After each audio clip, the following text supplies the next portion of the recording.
prophète Isaïe. Oracle sur l'Égypte, voici le Seigneur est monté sur une nuée rapide. Il vient en Égypte, et les idoles de l'Égypte tremblent devant lui. Et le cœur des Égyptiens tombe en défaillance. J'armerai l'Égyptien contre l'Égyptien, et l'on se battra frère contre frère, ami contre ami, ville contre ville, royaume contre royaume. L'esprit de l'Égypte disparaîtra du milieu d'elle, et j'anéantirai son conseil. On consultera les idoles et les enchanteurs, ceux qui évoquent les morts et ceux qui prédisent l'avenir.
Lecture de l'épître catholique du bienheureux apôtre Jacques.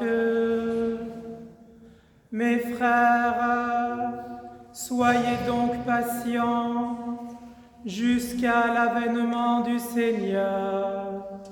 Voici, le laboureur attend le précieux fruit de la terre, prenant patience à son égard, jusqu'à ce qu'il ait reçu les pluies de la première et de l'arrière-saison.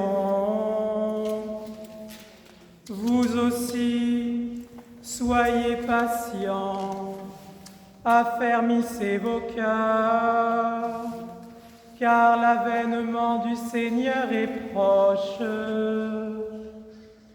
Ne vous plaignez pas les uns des autres, frères, afin que vous ne soyez pas jugés. Voici, le juge est à la porte. Prenez, mes frères, pour modèle de souffrance et de patience les prophètes qui ont parlé au nom du Seigneur. Voici, nous disons bienheureux ceux qui ont souffert patiemment. Vous avez entendu parler de la patience de Job, et vous avez vu la fin que le Seigneur lui accorda. Car le Seigneur est plein de miséricorde et de compassion. Dieu est béni, Seigneur, Dieu de nos pères, digne d'être loué, glorifié, exalté à jamais. Béni est ton nom, saint et glorieux, Digne d'être loué, exalté à jamais. Tu es béni dans ton temple saint, digne de suprême louange et de gloire à jamais.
Lecture du Saint Évangile selon saint Matthieu.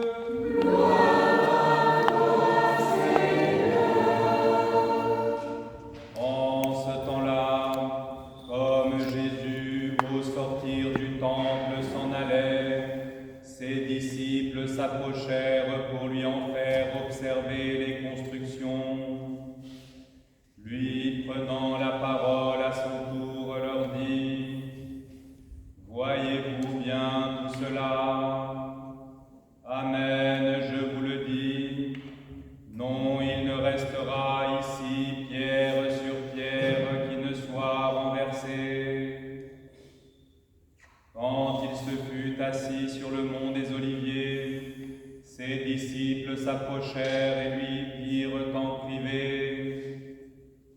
« Dis-nous quand cela se produira, et quel sera le signe de ton avènement et de la fin des temps. » Et Jésus, reprenant la parole, leur dit : « Prenez garde qu'on ne vous amuse, car beaucoup viendront en mon nom disant : Je suis le Christ, et ils en abuseront beaucoup.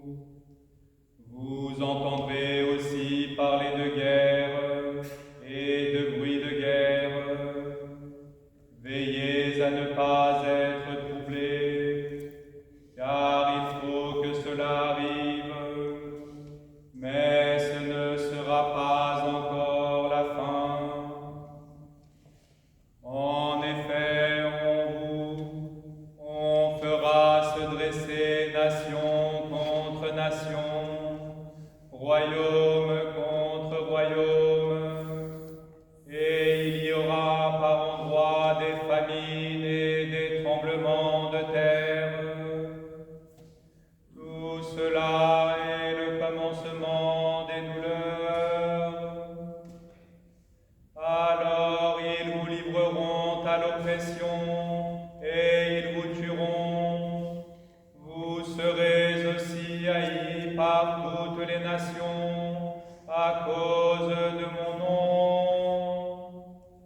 Alors beaucoup trébucheront et se trahiront les uns les autres, se haïront les uns les autres. Beaucoup de pseudo-prophètes aussi se lèveront et ils en abuseront beaucoup. Et par suite de l'iniquité croissante, la charité se refroidira chez le plus grand nombre. Mais celui qui tiendra bon jusqu'à la fin, celui-là sera sauvé. Et cet évangile du royaume sera proclamé dans le monde entier pour être un témoignage à toutes les nations. Alors viendra la fin.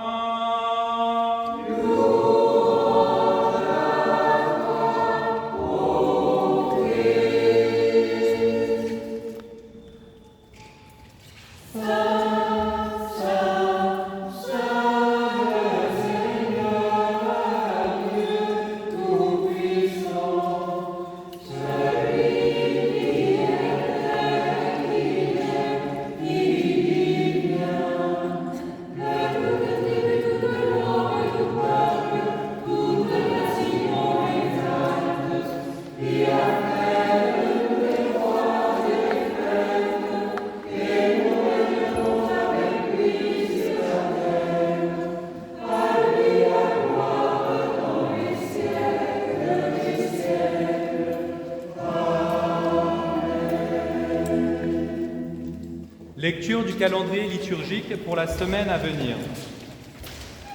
Lundi 18 novembre, Saint Odon, abbé de Cluny, et mémoire des saints Amand, abbé de Lérins, Mandé, ermite dans le Trégor, et Aude, compagne de Sainte Geneviève. Liturgie vespérale à 19 h, suivie du cours du diacre Luc à l'Institut à 20 h 15. Mardi 19 novembre, Sainte Patrocle, ermite en Berry, et mémoire des saints Pontien, pape de Rome, martyr, Séverin, Exupère et Félicien, martyrs à Vienne, Budoc, évêque de Dole, et mémoire du prophète Abdias. Liturgie vespérale à 19 h. Mercredi 20 novembre, Saint Hippolyte, évêque de Belley, et mémoire des saints Eustache, Thespèse et Anatole, martyrs à Nicée, Edmond, roi en Angleterre et martyr, Sylvestre, évêque de Chalon-sur-Saône, Hautebode, apôtre de la Picardie, et Maxence, vierge, martyr dans l'Oise. Vêpres à 19 h, ou plutôt liturgie à 19 h, présidée par l'évêque Philippe. Alors mercredi, nous avons un cours où tout le monde peut assister à l'Institut. Mercredi, nous aurons un cours qui sera dispensé à l'Institut et auquel tout le monde peut accéder. Il est gratuit, vous pouvez donner ce que vous voulez, par le père Benoît Tissot, qui est un des rédacteurs de Présence orthodoxe et qui interviendra sur la théologie monastique de Saint-Basile-le-Grand, donc mercredi à 20 h 15. Jeudi 21 novembre, Saint Gélase, premier pape de Rome, et Saint Colomban, abbé de Luxeuil, et mémoire des saints morts, évêques de Vérone, Papol, évêque de Metz, et Libéral de Brive, évêque d'Embrun. Liturgie vespérale à 19 h. Vendredi 22 novembre, Sainte Cécile, vierge et martyre à Rome, et mémoire des saints Philémon et Appia, martyrs à Colosse, Pragmas, évêque d'Autun, Sabinien, abbé de Ménat, et Colomban le Jeune, neveu de Saint Colomban. Liturgie vespérale à 19 h. Samedi 23 novembre, Saint Clément, pape de Rome, martyr et père de l'Église, et mémoire des saints Lucrèce, vierge et martyr à Mérida, Tron, abbé en Brabant, Fallier, ermite à Chabris, et Clément, premier évêque de Metz. Vêpres du deuxième dimanche de l'Avent à 19 h.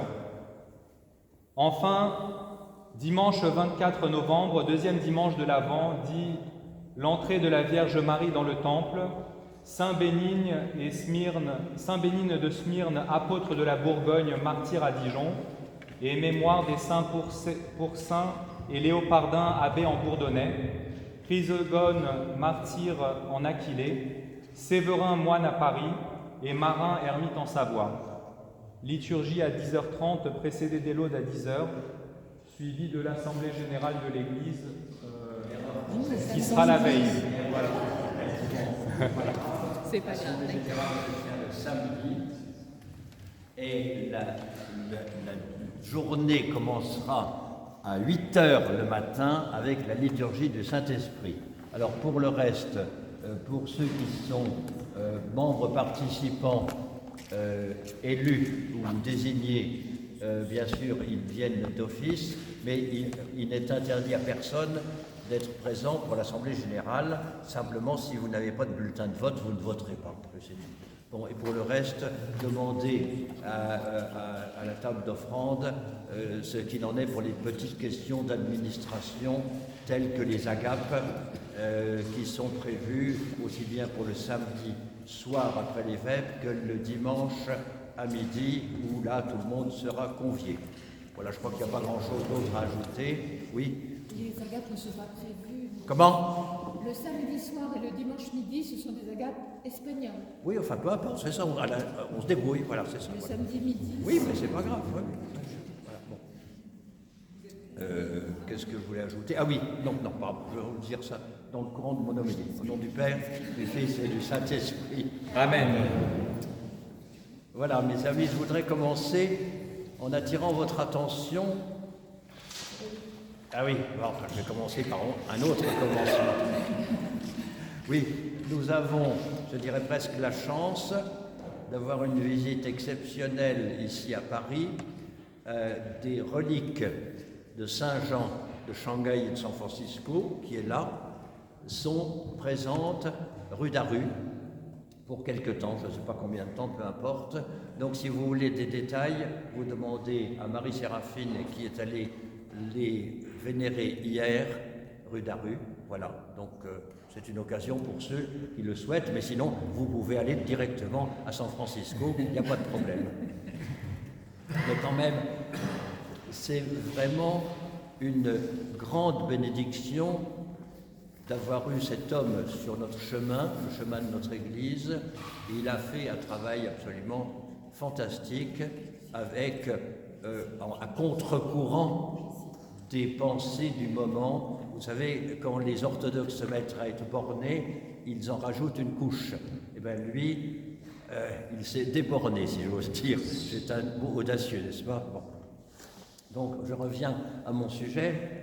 Donc, je voudrais attirer votre attention sur le changement de tonalité qui s'opère presque inconsciemment lorsque nous pénétrons dans le temps de l'Avent. Je vous suggère d'observer cela avec gratitude envers ceux qui nous ont précédés depuis des générations, mais plus particulièrement nos refondateurs que furent Monseigneur Jean et Maxime, son frère. Pour ce qui est du temps de l'Avent, nous avons deux caractéristiques bien particulières. Chaque jour, à la place d'une épître, nous lisons le prophète Isaïe, chanté sur un ton spécial, en espérant que les chantres sachent correctement exécuter ce ton absolument magnifique, unique. Et puis, nous avons, ah oui, j'ai fait le compte, nous chantons Isaïe à 41 reprises au cours de ce temps de l'Avent. J'ai refait le compte, j'avais dit à quelqu'un par erreur 39, non, c'est 41 fois. Et le sommet donc de cette pratique se trouve dans la lecture d'Isaïe composée que nous chantons aux vigiles de Noël en alternance entre le chantre et le chœur. Écoutez bien et même le cas échéant, apprenez à chanter ça, c'est un enchantement, c'est le cas de le dire, pour les participants, mais aussi simplement pour les auditeurs. S'ajoutent à ce temps de l'Avent plusieurs variantes, mais en particulier les diptyques, qui incluent les grands personnages de l'Ancienne Alliance et la plupart des prophètes de l'Ancien Testament. Et même en semaine, on supprime les saints du Nouveau Testament pour les restituer le dimanche. Alors, également, les post-communions sont différentes, enfin, énormément de moments de ces temps liturgiques sont variables, c'est pour ça que nous changeons vraiment de tonalité. Vous serez accompagné dans votre démarche par la lecture du calendrier liturgique que vous allez bien sûr tous acquérir dès qu'il sera mis en vente. Alors, curieusement, il y a un petit problème technique qui s'est produit. Il y a toujours un problème technique avec le calendrier liturgique, mais il change d'une année sur l'autre, bien entendu. Donc il se trouve que cet ennui technique fait que nous n'aurons probablement, les enfants, s'il vous plaît, arrêtez de faire les idiots au fond de la classe. Bon. Par suite donc de ce problème technique, il y aura seulement 200 exemplaires qui seront là présents la semaine prochaine, samedi. Donc réservez plutôt votre achat à la semaine suivante, étant donné que beaucoup de personnes qui viennent pour l'Assemblée Générale pourront remporter dans leur paroisse les paquets de calendrier qui seront prévus. Donc il y en a quand même 350 qui sont prévus au total, et heureusement, nous avons depuis 2 ans prolongé un peu le calendrier actuel de 2 semaines, de façon à ce qu'on ait le temps justement de pallier ces inconvénients techniques. Mais en tout cas, surtout, munissez-vous du calendrier liturgique. Je dois avouer que mon conseil porte quelquefois, plutôt rarement, qui est celui d'avoir le calendrier ouvert dans un endroit permanent chez soi, si c'est possible, et surtout de s'astreindre, ce n'est pas très long, à lire les lectures du jour. Vous ne pouvez pas imaginer le bénéfice que l'on peut retirer de cette lecture quotidienne des lectures mentionnées dans le calendrier. Oui, donc évidemment. Alors oui, également quelque chose de très important dans ce temps de l'Avent, il est d'usage de réviser les diptyques individuels comme donc le veut la tradition. Nous sommes tous paresseux, mais l'Église est là pour nous inviter à l'effort. Donc prenez donc vos diptyques, même éventuellement procurez-vous une autre carte double pour noter à nouveau les noms, vérifiez que vous n'avez pas basculé par erreur des vivants vers les défunts ou à l'inverse, etc.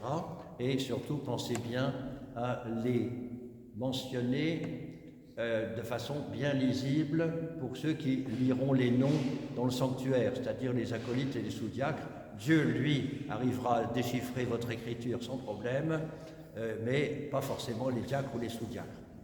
Voilà, donc pensez à réviser vos diptyques. Et évitez les inscriptions extravagantes, genre les appellations usuelles dans certaines familles. J'ai le souvenir d'une tata zézette qui n'était pas extraordinaire. Alors, pour ce qui est du contenu de l'évangile de ce jour, avez-vous remarqué peut-être que nous sommes encore, et jusqu'au 3e dimanche de l'Avent, dans la tonalité de la fin des temps, y compris d'ailleurs dans les lectures que nous lisons en semaine. Il y a une sorte de tuilage entre le dernier dimanche après la Pentecôte, celui de la fin des temps, et le temps de l'Avent. Dans la courte péricope de l'apôtre Jacques, que vous venez d'entendre, si elle commence sur une note liée à l'Avent, l'attente du Messie, elle nous invite aussi, comme le Seigneur le fait dans son évangile de Matthieu, à ne pas gémir les uns contre les autres pour éviter d'être jugés. Voyez, le juge se tient aux portes. Examinons dans l'intimité de notre cœur comment nous pensons et agissons à ce sujet du jugement. À peine avons-nous entendu prononcer un nom que le jugement est déjà là. Une fraction de seconde et nous projetons nos impressions ou pensées sur chaque personne, de préférence critique ou négative. N'imaginons pas nous débarrasser facilement de ce genre de travers. C'est une ascèse de chaque jour. J'en fais moi-même, hélas, l'expérience. C'est pour ça que j'éprouve le besoin de vous le dire ou de vous le redire. Aussitôt après, sans transition, l'apôtre Jacques nous invite à prendre pour modèle les prophètes qui ont parlé au nom du Seigneur. À qui ont-ils parlé? À nous, bien sûr. Ne rejetons pas les prophètes sous le prétexte que c'était il y a longtemps. Et ne rejetons pas non plus les prophètes de nos temps actuels. Sans arrêt, Dieu nous en envoie de nouveaux. Encore faut-il s'y intéresser. Quel accueil leur réservons-nous? Insouciance, lâcheté, paresse, verbiage, peut-être un mélange de tout cela à la fois. L'un d'entre nous me faisait récemment cette observation judicieuse à propos des prophètes. Dans la parabole du bon berger ou du pasteur, le Christ nous dit très clairement « J'ai d'autres brebis qui ne sont pas de cet enclos, et celles-là aussi, il faut que je les mène. Elles écouteront ma voix, et il y aura un seul troupeau et un seul berger. » Les prophètes ne sont donc que des intermédiaires, à nous de les écouter, puis d'entendre et de reconnaître la voix du bon berger, notre Seigneur et Sauveur Jésus-Christ. Comme l'actualité est remplie de guerre et de bruits de guerre, on entend bien souvent des propos tels que « Si Dieu est bon, comment permet-il tous ces morts et souffrances multiples ?» Deux réponses à cela. Dieu a créé ces créatures libres au point de leur permettre de lui désobéir. Je relisais ce matin un passage de la vie de Saint Nectaire où il insiste sur le fait que cette liberté que nous donne Dieu, c'est le premier de tous les dons que nous recevons. Donc, la liberté est la cause d'un certain nombre de nos ennuis. Donc, mais souvenons-nous aussi qu'il existe un monde invisible, beaucoup plus vaste que nous pouvons l'imaginer, et que le Christ dit bien qu'il est venu sauver tous les hommes, mais pas contre leur gré. Il est néanmoins venu tous les hommes. Certains ont établi sur ce fondement une pensée, une opinion qui est combattue par certains théologiens, qui s'appelle, c'est un mot savant, excusez-moi, l'apocatastase. L'apocatastase, c'est un mot quand même magnifique, qui signifie qu'effectivement, tous les hommes, même les mauvais que nous pouvons constater, seront sauvés. Mais on ne dit pas de quelle manière ça se passera. Et en tout cas, moi, pour ma part, je crois que tous les hommes sont destinés à être sauvés. Voilà. À nous de nous faire notre opinion par ailleurs. Aujourd'hui, vous avez peut-être remarqué que nous fêtons 2 Saint-Grégoire. Prenez la peine de compter par curiosité le nombre de Grégoire que nous avons dans notre calendrier. Vous pourrez vous amuser à ce genre de jeu quand vous aurez le nouveau calendrier. Et dans la mesure donc de vos moyens, tentez de découvrir leur vie. Là aussi, nous avons des instruments à notre disposition. Si nous faisons le calcul de ce que nous pouvons dépenser pour nos loisirs ou nos vacances, eh bien ça couvre très largement les quelques frais que nous pourrions engager pour acquérir, par exemple, le Synaxaire qui est un énorme travail de 6 volumes établi au Mont Athos en français sur les saints, principalement ceux d'Orient, mais quand même un bon nombre de saints d'Occident, et c'est un émerveillement permanent que de découvrir la vie des saints. Il y a quelques semaines, on fêtait le patron des Ardennes, dont je viens, Saint Hubert, qui est aussi le patron des chasseurs. Et cette cérémonie était présentée par un prêtre assez brillant, qui m'a agréablement surpris. Et comme l'évangile du jour pour l'Église romaine était celui de Saint Luc sur les 2 commandements, dont celui d'aimer son prochain comme soi-même, il nous a raconté l'anecdote suivante. Il se trouvait un jour en présence d'un groupe d'enfants et tentait de leur faire entendre que Dieu aime tous les hommes. En bon pédagogue, il les interroge et veut les faire parler. Comment Dieu fait-il pour aimer tous les hommes en même temps ? Silence total.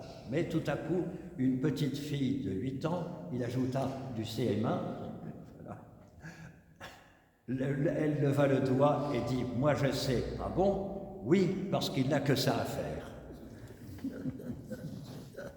Voilà donc ce que la France profonde a encore en réserve. À notre grand Dieu soit la gloire au siècle des siècles. Amen.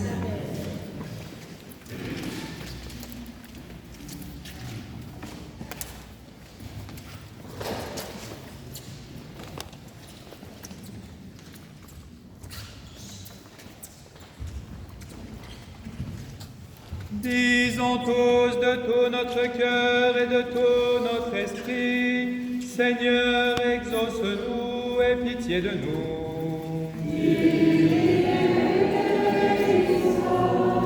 Pour la paix d'en haut, la tranquillité des temps, pour la Sainte Église qui s'étend jusqu'aux extrémités de la terre et pour l'union de tous, prions le Seigneur.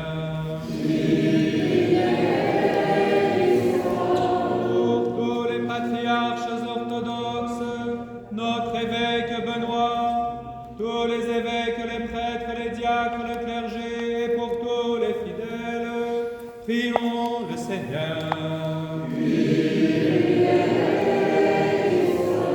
Pour ce temple, cette ville et ses habitants, pour notre pays et ceux qui le gouvernent, et en particulier pour les serviteurs de Dieu, Emmanuel, notre président, et Michel, chef de notre gouvernement, pour que Dieu leur donne la sagesse, afin que nous vivions dans la paix et la tranquillité.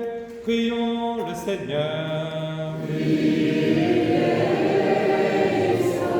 Pour les magistrats et officiers, moines, vierges, époux, veuves et orphelins, et pour tous ceux qui peinent sous d'épuisants travaux, prions le Seigneur. Pour des saisons heureuses, la fécondité des champs, l'abondance des fruits de la terre, et pour la salubrité de l'air, du sol et des eaux, prions le Seigneur. Pour les confesseurs du nom béni du Christ, pour les persécutés, pour les voyageurs en péril et leur sauf retour, pour les malades, et en particulier pour le diacre Michel, Guy, Ariane, Nastasia, pour ceux que tourmentent la tristesse, l'angoisse et les esprits impurs, prions le Seigneur. Pour nos pères et frères défunts qui reposent près d'ici ou partout ailleurs, et en particulier pour l'évêque Cassien, Jeffrey, Daisy, Abigail, Marie, prions le Seigneur.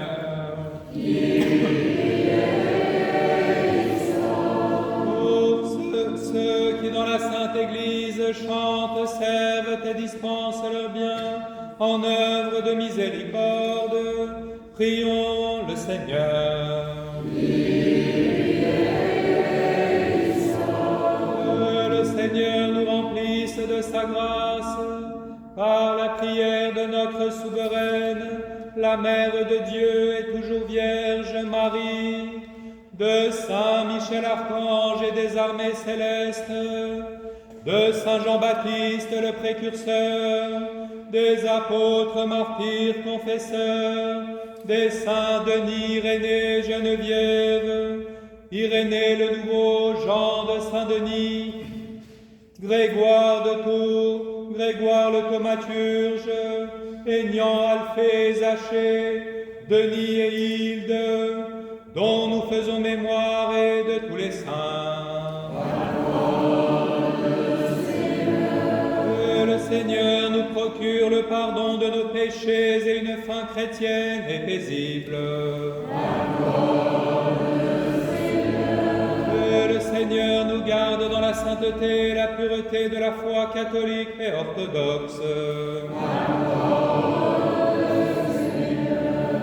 Disons tous de tout notre cœur et de tout notre esprit. Lui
afin qu'il nous communique sa vertu ineffable et que nous, prêtres indignes, nous osions apporter la sainte oblation de notre Seigneur Jésus-Christ.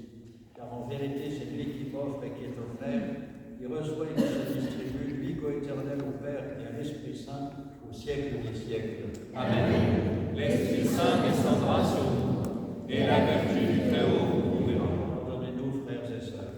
Pardonne-nous, Père, et prie-nous. Et que Dieu vous pardonne.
catholique et apostolique, afin que le Seigneur daigne la fortifier.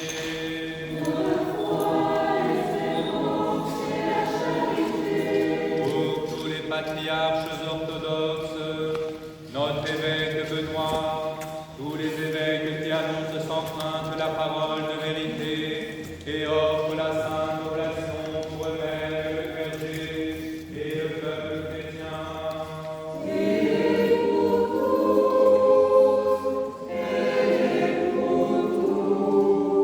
Unis à eux, à nos prêtres et au peuple qui nous environne, ayons en esprit les éprouvés, les captifs, les infirmes, les pèlerins, afin que le Seigneur daigne les protéger, racheter, guérir et les réconforter. Prions aussi en particulier pour le diacre Michel, le prêtre Jean d'Elmoin, pour André, Ariane, Anastasia, Guy, Marie, Michel, Jean-Paul, Clara, Gilles, ainsi que vos ennemis et ceux qui voyissent.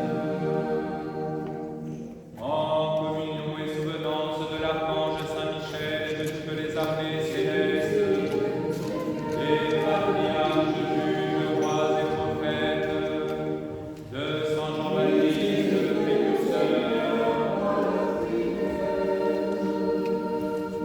et par Jésus de notre Sœur, Mère de Dieu et toujours Vierge Marie.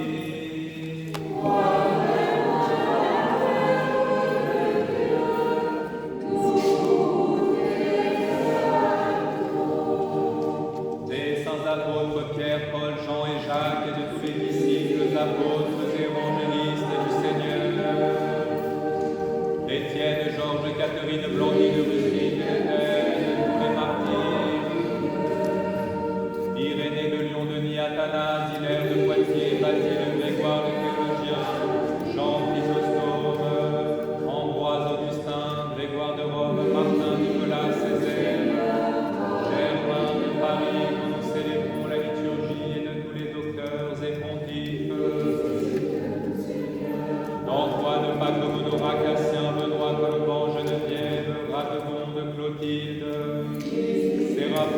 Savante, Nectaire d'Égypte, Jean de Kronstadt, Nicodème de la Sainte Montagne, Jean de San Francisco, des saints Irénée le Nouveau, Jean de Saint-Denis, Grégoire de Tours, Grégoire le Thaumaturge, Aignan, Alphée, Zachée, Denis et Hilde, dont nous faisons mémoire, et de tous les saints.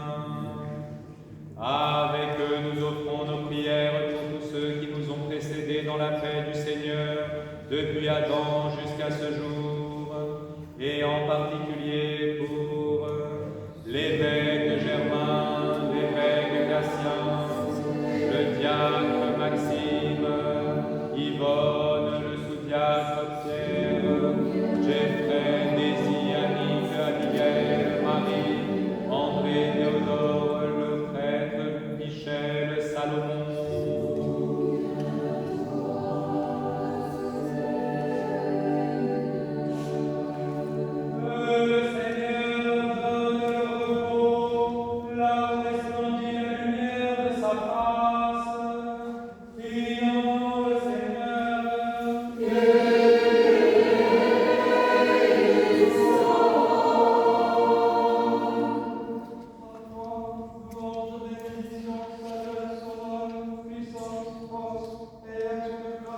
et que ses dons sans protection bien portants et remèdes valables procurent la réconciliation vers en discorde, et au compte de la paix, la charité aux surabondance, qui confère la sagesse aux hommes sans raison et servent de mesure aux sages, donne la vigilance aux âmes appesanties et la douceur aux zélateurs, et que ceux qui participent au mystère participent de même à la société des élus dans le royaume céleste, attend la venue glorieuse du Christ et la plénitude de l'Esprit, car qui fut créé nous bénit ce qui est créé, sanctifie ce qui est béni, et distribue ce qui est sanctifié.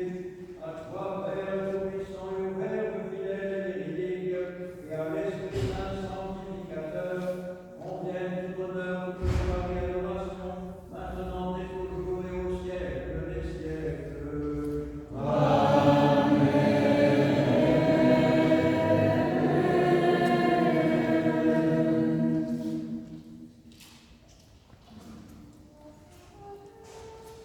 La sagesse a bâti sa maison, elle a taillé ses 7 colonnes, elle a épaulé ses victimes, mêlé son vin et dressé sa table.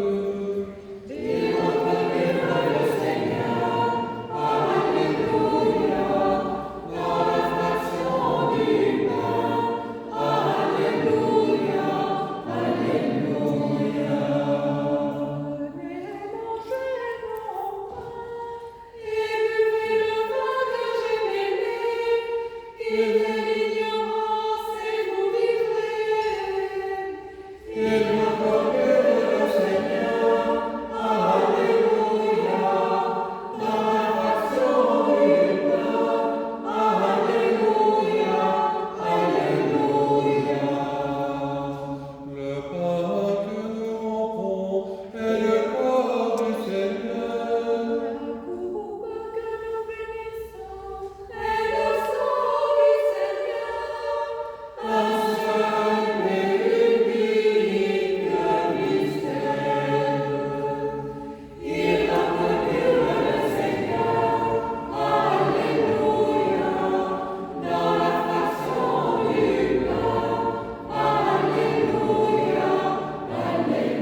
chacun de nous produise des fruits spirituels, comme la Vierge Marie a produit dans ses entrailles le Sauveur du monde.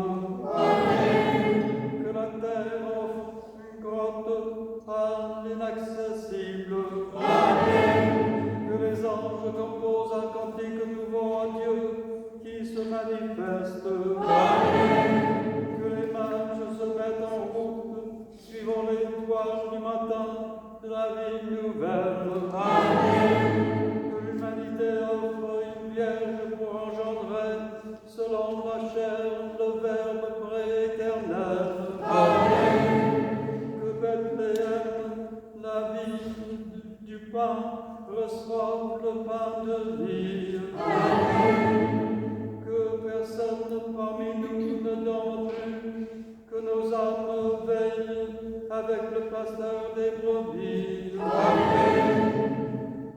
Car de la source paternelle vient vers nous le Verbe créateur, le soleil de justice se lève à l'horizon, l'aurore de la connaissance chasse les ténèbres de l'ignorance, la vie va à la rencontre de la mort, l'éloigné vient vers nous afin de nous amener vers son royaume de liberté et de félicité éternelle, lui notre Rédempteur au siècle des siècles.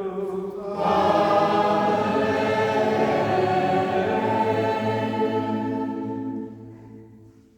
Vous qui êtes venus participer à ces saints mystères, si vous êtes baptisés au nom du Père, du Fils et du Saint-Esprit, si vous vous êtes préparés et si vous désirez communier, venez sans crainte recevoir le corps et le sang du Christ, afin de communier pour la vie et non pour la condamnation.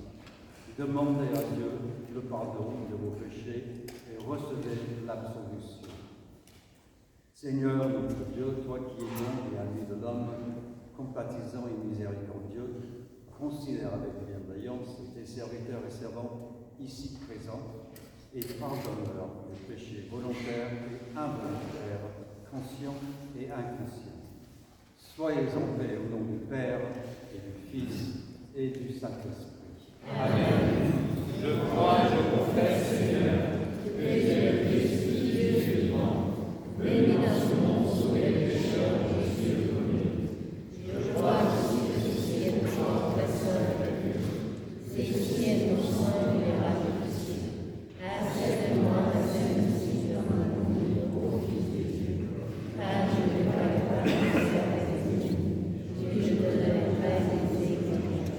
Mais comme la souviens-toi de mon Seigneur, de la réception de cette messe,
prions